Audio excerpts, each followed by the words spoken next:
இங்கே ராமணேஸ்வரனுக்கு இதான் குலதெய்வம். வந்தவருக்கு திருமணத்திலிருந்து இங்கே தான் திருமணம் ஆச்சு. யாருக்கு? வந்தவரு ராவணனுக்கு இதான் குலதெய்வம். இந்த கோயிலில் தான் திருமணம் திருமணம் ஆச்சு. இதான் திருக்கல்யாண மண்டலம்.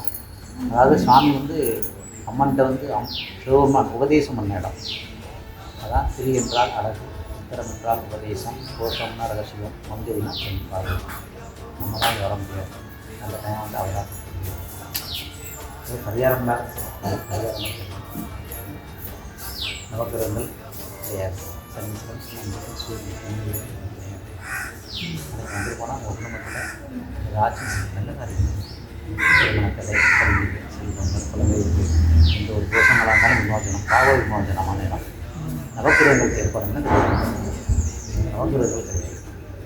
சனீஸ்வரன், சந்திரன், சூரியன் 3 பேருமே தனித்தனியாக இருக்காங்க. அதே மாதிரி உலகத்தில் எந்த கோயிலும் இந்த தாளம்பு சாப்பிட மாட்டாங்க. சிவனுடைய அடிமுடி பார்த்தா வேறு குடும்பமாக போய் சொல்லியிருக்கிறார். குடும்பமாகவே வந்து டெய்லி சிவனுக்கு தாளம்பு சாத்தி அந்த பரிகாரத்தை வெளியிடுவாங்க.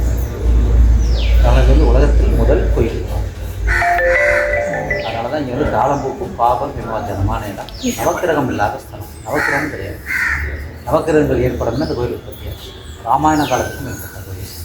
இது சமஸ்தானத்தில் கட்டப்பட்டதார் ராஜா சேதுபதி மன்னர்கள் காலத்தில் கட்டப்பட்ட கோயில்னா அது அவங்க தான் மெயின்டைன் சொல்கிறாங்க. திருப்பதி பூரா எல்லாம் டோனர் செஞ்சு கொடுத்தாங்க.